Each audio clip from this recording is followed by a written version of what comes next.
आज के ज़माने में हर पेरेंट्स का एक ही सवाल है कि मेरे बच्चे का ध्यान नहीं लगता, वो इतना गुस्सा क्यों करता है, हर वक्त स्क्रीन में घुसा रहता है और सबसे स्कैरी बात कि हम हमारे बच्चे को समझ नहीं पा रहे। दोस्त, पेरेंटिंग ये पहले जैसी नॉर्मल नहीं रही है। नए ज़माने के बचपन में नए challenges, attention issues, digital damage, emotional disturbance और एक साइलेंट डैमेज जो सोशल मीडिया और स्क्रीन के थ्रू हमारे घर में घुस गया है बिना नॉक किए। बच्चे सिर्फ टेंट्रम्स नहीं कर रहे, वो कुछ कहना चाहते हैं, पर क्या? और यही है आज के इस पॉडकास्ट का टॉपिक, पेरेंटिंग, बचपन एंड साइलेंट डिजिटल डैमेज। एक ऐसी कन्वर्सेशन जो सिर्फ पेरेंट्स के लिए नहीं, टीचर्स, गार्डियंस और हर उन लोगों के लिए जो नेक्स्ट जनरेशन की मेंटल और इमोशनल स्टेट को समझना चाहते हैं। और इस इंपॉर्टेंट टॉपिक पे बात करने के लिए आज जो हमारे साथ एक्सपर्ट है, वो सिर्फ इस फील्ड में काम नहीं कर रहे बल्कि एक मिशन पे है। प्रोफेसर राकेश कृपलानी एक डायनामिक पर्सनैलिटी जिन्होंने चाइल्ड साइकोलॉजी और साइबर साइकोलॉजी को कंबाइन करके एक नई डायरेक्शन दी है। वो सिर्फ एक साइकोलॉजिस्ट नहीं है, वो एक मिशन पे है बच्चों की मेंटल हेल्थ, पेरेंटिंग अवेयरनेस और डिजिटल इम्पैक्ट को सीखने के। चेयरमैन है cosmic integrated institute of psychology and security और एसोसिएटेड है Rashtriya Raksha university and national commission for allied and health care profession जैसे नेशनल लेवल प्लेटफॉर्म से। लेकिन सबसे बड़ी बात, इनका अप्रोच थ्योरी नहीं, रियल लाइफ सॉल्यूशन वाला है। इनसे बात करके लगता है कि फाइनली कोई ऐसा है जो जेन्युइनली आज के पेरेंट्स को समझता है। तो चलिए बिना देरी के ये डीप कन्वर्सेशन शुरू करते हैं और मिलते हैं प्रोफेसर राकेश कृपलानी से। Hello sir, good morning, how are you? And सबसे पहले तो thank you so much for coming for my podcast and I am really very very very grateful to you. I just want to express it. I have no words obviously, but I want to express is like I am very much excited for this podcast because आपकी जो field है cyber psychology and also today we are talking about cyber psychology in terms related to kids, parenting and everything. So there are lots of questions in my mind. So definitely it's gonna be a wonderful conversation with you. I want to ask you, how are you feeling right now? So, in fact, I am also excited because this is a novel initiative which you have taken to reach people, and obviously you got so much of preparation for all these things. इतनी तैयारी लगती है इन सब चीजों के लिए. So, I think I am honored and been pleasured here with your podcast because a mission which you have carried to reach masses. I want to be part of that mission. That's the only thing. This is my contribution to the society. So, this is from my side. I would like to do thanks for you. Thank you so much, sir. Sir, बहुत सारे questions दिमाग में है, बहुत सारी चीजें के बारे में बातचीत करनी है, नो डाउट. बट सबसे पहले ये चीज मैं जानना चाहती हूँ कि how you ended up in this unique field cyber psychology, और क्या है ये साइबर साइकोलॉजी? काफी साल पहले की बात है, ये समझ के चलिए 2009-10 में, जब ऑर्कुट का समय था उस वक्त में. तो ऑर्कुट के समय लोग जाते थे, कैफेस में बैठते थे, चैट्स करते थे. तो मैं अपनी प्रैक्टिस के उस वक्त 10वें साल में था और जस्ट फ्यूचरिस्टिक बहुत ज्यादा सोचता था. तो उस दौरान पे मैं कैफेस जाता था, देखता था कि लोग लाइन लगा के खड़े हैं 50-100 रुपए के लिए, ऑर्कुट में अनजाने लोगों से बातें कर रहे हैं, घरों में लड़ाइयां कर रहे हैं. तब तो ऑर्कुट था, फेसबुक और व्हाट्सएप भी बहुत एक्टिव नहीं था. व्हाट्सएप 2010 में आया. So that time I had thought in my mind कि near future this is going to be biggest problem addiction को लेके. So I tried to convince a lot of bureaucrats, police officers, सभी लोगों को बताना कोशिश किया कि there is something called cyber psychology. Cyber security ही उस वक्त बहुत primitive था. Okay. तो लोगों को cyber psychology का आइडिया नहीं था. And what is cyber psychology? It is basically the backbone of cyber security. Okay. Cause effect relationship जो रहता है किसी भी चीज का, वैसी cyber security के अंदर में जो causative factor है कि कोई इंसान मोबाइल के ऊपर क्यों एडिक्ट हो रहा है, ट्रोल क्यों कर रहा है, हेट मैसेज क्यों डाल रहा है, क्यों ऑनलाइन में जाके वो अलग किस्म की पर्सनालिटी रखता है, ये साइकोलॉजिकल एस्पेक्ट्स में आता है. No one was able to get convince with me. सभी लोगों ने मुझे क्रेजी कहा उस वक्त में कि ये क्या है, ऐसा कुछ नहीं होता, तो अपनी फील्ड में रहो, क्या जबरदस्ती के काम कर रहे हो. एंड 2013-14 में जाके कहीं एक आईपीएस ने मुझे एक्सेप्ट किया, कहा कि नहीं, this is something interesting and this is futuristic. And we invited around 450 principals in Nagpur. और हम लोगों ने ये टॉपिक सबसे पहले वहां रखा. ये समझिए कि मैं एक वर्चुअल लाइफ का साइकोलॉजिस्ट हूँ, जहां वहां के लोग क्या सोचते हैं, क्या धारणाएं हैं, क्या बिलीफ सिस्टम्स हैं उनके, how they behave, why they behave, इसे कहते हैं cyber psychology. Human computer interactions technical language में, इसके बारे में जो साइंस है that is cyber psychology. Sir, मेरा क्वेश्चन ये है कि अभी के जो एज के बच्चे हैं, they are depression, anxiety, loneliness, emotionally weak हो गए, जो हमारे टाइम पे ऐसा नहीं था। तो इसका मेन कारण क्या है सर? थोड़ा मैं विस्तार से डिटेल में बताना चाहूंगा इसमें, जो जो सुन रहे हैं यहाँ पर उन्हें शायद बेसिक से समझे कि कहाँ से प्रॉब्लम शुरू हुई है, क्योंकि हम एक दूसरे को दोष दे रहे हैं, पेरेंटिंग को दोष दे रहे हैं, लेकिन कारण कुछ और है। तो अगर हम देखें कि लास्ट अराउंड 75 ईयर्स से एक भरा पूरा सा 25-30 का परिवार स्लोली ग्रेजुअली बाद में हम दो हमारे दो पे पहुंचा। राइट। कुछ साल के बाद 90s में आते आते हम दो हमारे एक पे पहुंच गया। कुछ साल के बाद में बच्चा भी गायब हो गया, डिंग ग्रुप पे पहुंच गया, डबल इनकम नो किड पे आ गया। कुछ समय के बाद में दोनों ये भी विचार करने लग गए कि शादी करना भी इंपॉर्टेंट है क्या, पहले लिव इन में रह लेते हैं। 2000 तक आते आते फिर सिंगलहुड का कॉन्सेप्ट आ गया कि पार्टनर की भी आवश्यकता नहीं है। और 2010 के करीब करीब जब व्हाट्सएप और इंटरनेट का रिवॉल्यूशन आया, तब तक स्लोली ग्रेजुअली मी सिंड्रोम पे आ गए, यानी अपने आप को खुद ही सराहते रहना, प्यार करते रहना, खुद को नार्सिसिस्ट फीलिंग के साथ में वर्चुअल दुनिया में लोग जाके बसने लग गए। और 2015 तक आते आते मिड 2015 तक, तब तक हम लोग एक कॉन्सेप्ट पे आ गए जिससे जापान बहुत साल से भुगत रहा है, and the concept is called हकीकोमोरी।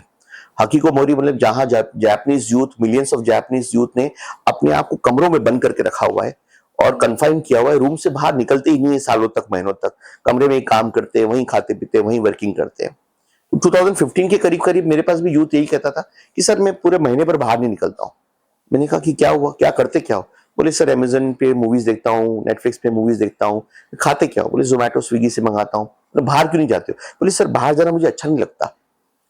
उस वक्त भी मैं इस बारे में अवेयरनेस करता रहा। मैंने कहा कि कहीं हम हकीको मोड़ी की तरफ तो नहीं बढ़ रहे स्लोली ग्रेजुअली, पर लोगों ने इस वक्त इस बात पे ज्यादा ध्यान नहीं दिया।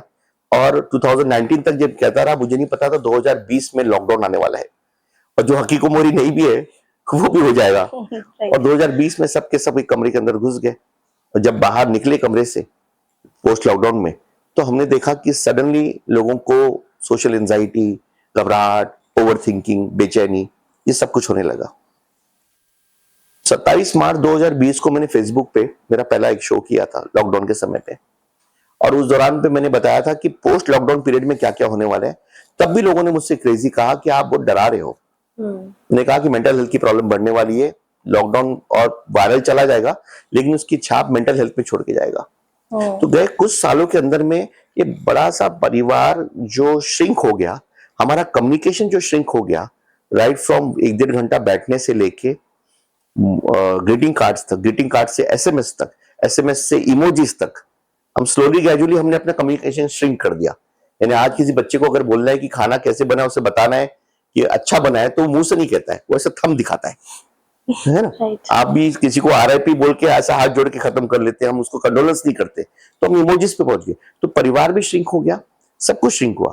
तो इस दौरान पे क्या हुआ है, हमने कई चीजें खो दिया जो आज हमारे बच्चों में दिखाई दे रही है। हमने खोया प्रॉब्लम सॉल्विंग स्किल्स, अब समस्या सुलझाना नहीं आ रहा है बच्चों को। हमने खो दिया कोपिंग स्किल्स, अब सहन शक्ति कमजोर हो गई, मोबाइल छू लो सुसाइड कर लेते, मार्क्स कम आया सुसाइड कर लेते। हमने खो दिया एडजस्टमेंट स्किल्स, अब शादियां टूट जाती है, जॉब छूट जाते हैं, एडजस्टमेंट्स नहीं हो पा रहे। हमने खो दिया रिलेशनशिप स्किल्स, अब संबंध बनाने के लिए लोगों को क्लासेस लगानी पड़ रही है, ऑनलाइन सेशंस लेने पड़ रहे हैं कि मैं लोगों से बात कैसे करूं। और वो दिन भी दूर नहीं जब मुझसे कोई पेरेंट आके कहेगा कि सर मेरे बच्चे की काउंसलिंग करिए। बोले क्यों, क्या हो गया? बोले सर मेरा बच्चा इंसानों को देख के बेहोश हो जाता है। तो वो दिन भी दूर नहीं है। और हमने खो दिया इमोशनल स्टेबिलिटी, जो प्रश्न आपने पूछा। अनस्टेबल इमोशंस का जमाना आ गया अभी, an era of impulsivity, instant gratification, तुरंत मुझे चाहिए। इस कारण से इन बच्चों के साथ में जब उनकी डिमांड फुलफिल नहीं हो रही है, ये ओवर थिंकिंग में जा रहे हैं। क्लास 2 के बच्चे मुझसे पूछते हैं सर इमोशनल रेगुलेशन कैसा किया जाए। 4th क्लास के बच्चे ओवर थिंकिंग में सुसाइड की बातें करते हैं मुझसे। तो कम उम्र में समस्याएं आने लग गई है। तो बहुत सारे कारण है इसके पीछे में, जो आगे हम और डिस्कस करेंगे। इन कारणों को जानना पेरेंट्स को बहुत जरूरी है कि जो बीज बोए गए थे आज से 50-60 साल पहले, आज वो कैक्टस रूपी बड़ा सा पेड़ बना है। इसमें बहुत लोगों का कंट्रीब्यूशन है, इस जनरेशन का सिर्फ जिम्मेदारी नहीं है, हम सभी लोगों का। जैसे हमने पानी इस्तेमाल कर लिया और अगली जनरेशन के लिए एक मुसीबत छोड़ के जा रहे हैं, वैसा ही हमने कल्चर को खत्म किया और एक ऐसा समाज देके जा रहे हैं हम लोग जिसमें ये भुगत रहे हैं। तो सर मेरा क्वेश्चन ये है कि अब ये चीजों के साथ फिर कैसे डील करें, जो पेरेंटिंग है, नो हमारे टाइम पे ट्रेडिशनल पेरेंटिंग था, मार डांट दबेट के भाई ये करना है और हम कर लेते थे। बट अब है कि जेंटल पेरेंटिंग। तो व्हाट इज पेरेंटिंग और किस किस टाइप की पेरेंटिंग हो रही है, मतलब कैसे हम उस पर डील करें? साइंटिफिकली इसको समझना ऐसा है कि आज से कुछ साल पहले ये समझ के चलिए 1980s के करीब करीब यूएस में एक पेरेंटिंग की शुरुआत हुई। उसे कहा गया हेलीकॉप्टर पेरेंटिंग। हेलीकॉप्टर पेरेंटिंग मतलब जहां पेरेंट्स बच्चों के ऊपर में होवर करते, मंडराते रहते थे, और इसके अंदर में ये बच्चों को माइक्रो मैनेजिंग करते हैं। ये बच्चों का डिसीजन खुद लेते हैं, निर्णय खुद लेते हैं। तो उन्होंने 25-30 साल के बाद देखा कि उन्होंने बच्चों को उम्र से तो बड़ा कर लिया, पर उनकी मानसिकता से बड़े नहीं कर पाए, अडल्टहुड नहीं डेवलप कर पाए। फिर वो पछताए, उन्होंने कहा अरे गलती हो गई, ये बच्चे तो डिसीजन मेकिंग ले नहीं करते, इनका तो निर्णय लेने की क्षमता ही खराब हो गई। और फिर उन्होंने इंडिया की तरफ देखना शुरू किया कि ये पेरेंटिंग बहुत अच्छी है इनकी तरफ। अनफॉर्चुनेटली हमें आदत है, जब तक जो गोरे नहीं करते तब तक हम लोग वो करते नहीं है ना। जब से और हमारे पे राज करके गए, तब से हमें अपना रंग ही पसंद नहीं आ रहा। तब से फेयर एंड लवली बिक्री थी, क्योंकि हमें अपना कलर ही चेंज करना था उस वक्त में, अंग्रेजी बोलना था। तो पेरेंटिंग भी हम वही की उठा देते हैं। तो वैसा ही हुआ, हेलीकॉप्टर पेरेंटिंग लास्ट 20-30 साल में इंडिया में भी आ गया। जब उन्होंने बंद किया, हमने शुरू किया यहाँ पर। अब यहाँ पेरेंट्स बच्चों पे होवर कर लेते हैं। यहाँ बच्चे श्रिंक हो गए, हम दो हमारे एक पे आ गए, सिंगल चाइल्ड बच्चा है, पेरेंटल एंजाइटी बड़ी हुई है यहाँ पर। जो बच्चा 2 किलो उठा सकता था उसको 20 किलो उठाने दे दिए, ऊपरी वजन दिखता है, मानसिक वजन किसी को दिखा नहीं। और साथ साथ में हेलीकॉप्टर पेरेंटिंग, माइक्रो मैनेजिंग, बच्चे पे घूमते रहना, मंडराते रहना। बास्केटबॉल कोर्ट में छोड़ते हैं, लेकिन बास्केटबॉल कोर्ट नहीं छोड़ते हैं। तो गिर गया तो, सर पे चोट लग गई तो रेस्क्यू करने के लिए ये पेरेंट वो है जिनके पास हमेशा एक पैराशूट रहता है, एक फर्स्ट एड किट रहती है रेस्क्यू करने से लिए हमेशा। ये वो है जिन्होंने खुद 1 रुपए की साइकिल लेके चलाए, गिरे, फिर से चलाए, और अपने बच्चों को 21 गियर की साइकिल लेके दिए, हेलमेट लेके दिए, गियर लेके दिए, हाथ में सेफ्टी पैड्स, पर बोलते रास्ते पे नहीं चलाना। तो चंद्रयान तो है नहीं कि हवा में चलाएगा, लेकिन चोट लग गई तो, फ्रैक्चर हो गया तो, कुछ हो गया तो घबराए हुए पेरेंट्स हैं।